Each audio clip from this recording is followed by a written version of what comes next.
दोबारा हो रहा है। अच्छा ठीक है जी जी जी। देखिए, मैं एक बात कहना चाहता हूं, कांग्रेस पार्टी ने ग्लोबलाइजेशन को बढ़ाकर इस देश के अंदर व्यापार को बढ़ाया। और भाई साहब जो बात कह रहे थे वंशवाद की, क्या बीजेपी में वंशवाद नहीं है? अमित शाह जी का बेटा जय शाह जो बीसीसीआई का सेक्रेटरी है, राजनाथ सिंह जी के बेटे पंकज सिंह जो उत्तर प्रदेश से विधायक है, और अनुराग ठाकुर जो पूर्व मुख्यमंत्री के बेटे हैं, वहाँ ये आप वसुंधरा राजे जी के बेटे दुष्यंत सिंह वो मेंबर ऑफ पार्लियामेंट है। क्या वंशवाद सिर्फ कांग्रेस में है? कांग्रेस पार्टी ग्लोबलाइजेशन कराई। भाई देखो बोलने दो। अरे बाबू, अरे रुको, ऐसा नहीं।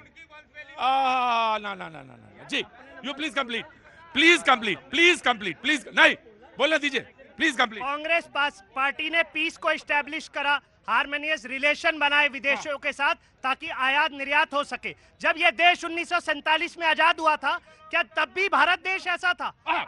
ठीक, I have taken your point, तो बीजेपी विल रिस्पॉन्ड। जी, दो विषय इन्होंने उठाए। हाँ। पहला वंशवाद। हाँ। प्रतीक जी, राजा का बेटा राजा बन सकता है, वंशवाद नहीं है, लेकिन राजा का बेटा ही राजा बनेगा ये। मैं देख रहा था कि बीजेपी के प्रवक्ता कैसे जवाब देते हैं। राजा का बेटा ही राजा बनेगा, ये वंशवाद। दूसरी बात मैं कह रहा हूँ, हाँ। पंकज सिंह जी मंडल से उठकर आज केवल एक विधायक हैं। दूसरी बात जहां तक इन्होंने जय शाह जी की बात कही थी, तो वो स्टेट डिस्ट्रिक्ट कमेटी में भी रहते, पता कर ले। और एक और विषय इन्होंने उठाया कि आज जो देश है, सुनिए जी, हाँ। विश्व के सबसे बड़े क्रिकेट बोर्ड, जो सबसे महंगा क्रिकेट बोर्ड है, उसके सेक्रेटरी है। क्या कोई क्रिकेटर नहीं मिला? क्या कोई बैट पकड़ने वाला खिलाड़ी नहीं मिला? क्या नाम है आपका? अभिषेक सांगवान। अभिषेक सांगवान साहब का सवाल जो है बहुत जायज है, और इसमें कमेटी लोढ़ा कमेटी भी बनी। मैं आपको एक बात कहना चाहता हूं कि शरद पवार जी रणजी ट्रॉफी में खेलते थे क्या? ये कांग्रेस के राजीव शुक्ला जी तो बड़े अच्छे ऑलराउंडर हैं।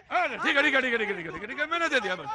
इन्होंने उठाया था देश का विषय उठाया था कि आज जो देश है वो 1947 में था क्या? बेशक नहीं था। आज ये देश सशक्त है, मजबूत है। एक बात और, जब ये देश अलग, देखिए बदतमीजी करना है तो बदतमीजी मत कीजिए, जवाब लीजिए। अगर आज वो देश नहीं है तो वो क्यों नहीं है, और उस समय क्या था ये समझना होगा। जब देश आजाद हुआ तो उस समय देश को 4 रोटी खिलाने की आवश्यकता थी। 2 रोटी दिया जनता को, 2 रोटी भरा पेट में अपने, और घोटाले किए तो वो देश कहां रहता जो आज हम मजबूत हो रहे हैं। दूसरी बात, ठीक, मैं सुना। देखिए बेटा, मैं एक बात कह रहा हूं कि लोढ़ा कमेटी बनी और इसीलिए बनाई गई थी कि बहुत सारे सुधार हों। तो वो जो सवाल है मैंने बस सिर्फ इसीलिए किया था, बाकी कोई नहीं। जी, हरनाम जी क्या बारी है? सर, भ्रष्टाचार की बात कर रहे हैं भाजपा के प्रवक्ता।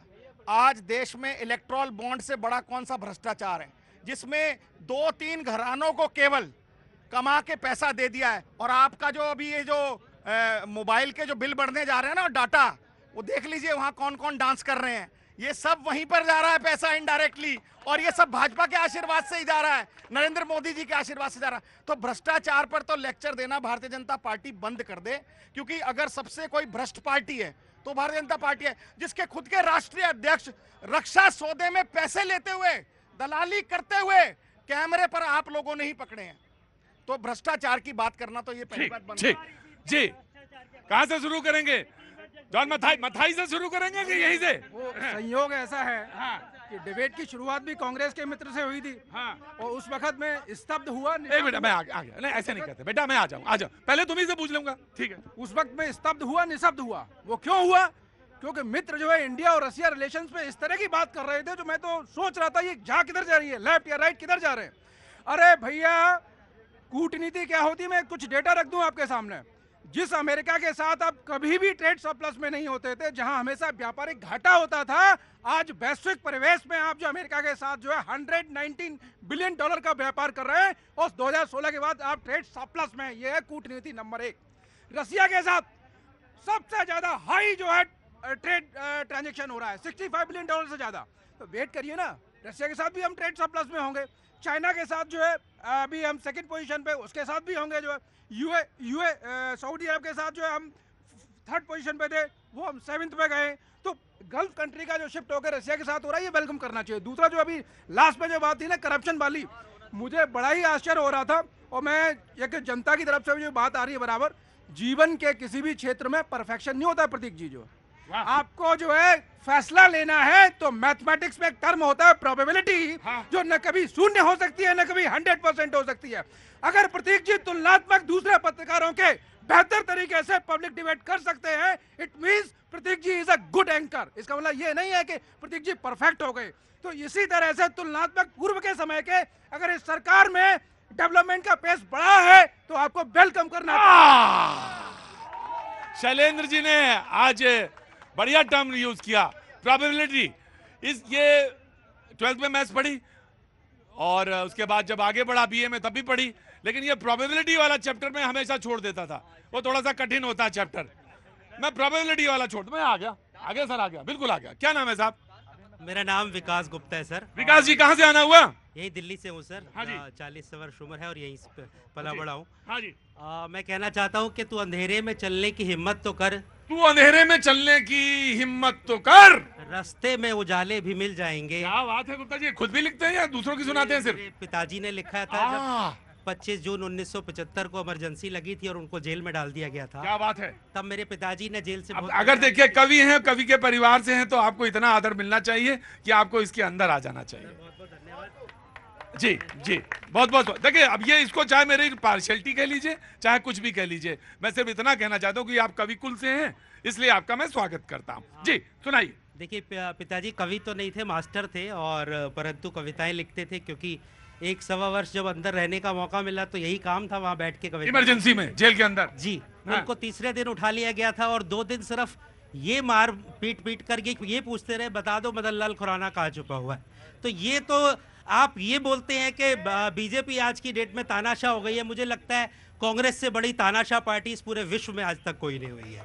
पहली चीज, आप जितना आज ये यहाँ डिबेट कर रहे हैं, ऐसी आज़ादी थी क्या? लोगों को पकड़ पकड़ के जेल में डाल दिया था, बोलने नहीं देते थे, पत्रकारों को जेल में डाल दिया था, मास्टरों को जेल में डाल दिया था, किसी भी व्यक्ति को आज़ादी नहीं थी। केस पुलिस उठा लेगी और सही कर रहे हैं, वो सही कर रहे हैं, उठा लेगी और केस भी नहीं करेगी, जेल में बंद कर देगी, और आपको कोई आज़ादी नहीं है कि आप उनके खिलाफ कुछ बोल पाए। ये तो माहौल थी। मेरा शेर पूरा नहीं हुआ था। जी, मैं माफी चाहूंगा, किसी शायर का शेर अधूरा छोड़ना, बिल्कुल एकदम तड़पते हुए छोड़ देना, मैं पूरा करिए। तू अंधेरे में चलने की हिम्मत तो कर, रास्ते में उजाले भी मिल जाएंगे। तू हाथ बढ़ा, आगे बढ़, मेहनत कर, हाथ पकड़ने वाले भी मिल जाएंगे। क्या बात है। ये सुनाया किसके लिए है? ये इसलिए सुनाया सर हाँ। कि आज के सभी युवाओं को और सभी लोगों को मैं कहता हूं कि आप मेहनत कीजिए, आगे बढ़िए, विश्वास रखिए। हर चीज में नेगेटिव सोचना, हर चीज में नेगेटिव बोलना जैसे विपक्ष करता है। अरे जब अच्छी बात होती थी तो अटल जी भी इंदिरा जी की तारीफ करते थे, नरसिम्हा राव भी अटल जी को भेजते थे, लेकिन आज का विपक्ष हर चीज में बुराई करना, हर चीज में बुराई करना। गुप्ता जी बड़ा संतुलित बोलते हैं आप, मतलब संतुलित से मतलब आप बोलते अच्छा है, बढ़िया बोलते हैं। क्या काम करते हैं आप? सर मैं सीनियर मैनेजर हूँ एक एजाइल कंसल्टेंसी सर्विसेज। जी, बहुत बहुत स्वागत है आपका, बहुत बहुत शुभकामनाएं। और इमरजेंसी के दौरान जो परिवार ने कष्ट झेला आपके, उसके लिए पूरा देश आपका ऋणी भी है। और लोकतंत्र का आज तो आया ही कि लोकतंत्र जो है पूरी दुनिया में दूसरे नंबर का लोकतंत्र। एक चीज ऐड कर दूं सर, मेरे पिताजी ने राजनीतिक शास्त्र से ही AA करी थी और उसका अंतिम वर्ष वहीं जेल में रहते हुए किया। उनको स्पेशल बाहर जाकर के और एग्जाम दिलाया जाता था। राजनाथ सिंह जी साथ में थे, उनकी माताजी गुजर गई थी। क्या नाम है पिताजी का आपका? मेरे पिताजी का नाम SP गुप्ता है और सत्येंद्र प्रकाश गुप्ता। वो रहे नहीं दुनिया में, 2011 में उनकी मृत्यु हो गई। राजनाथ सिंह भी सब साथ में थे। ठीक, मैं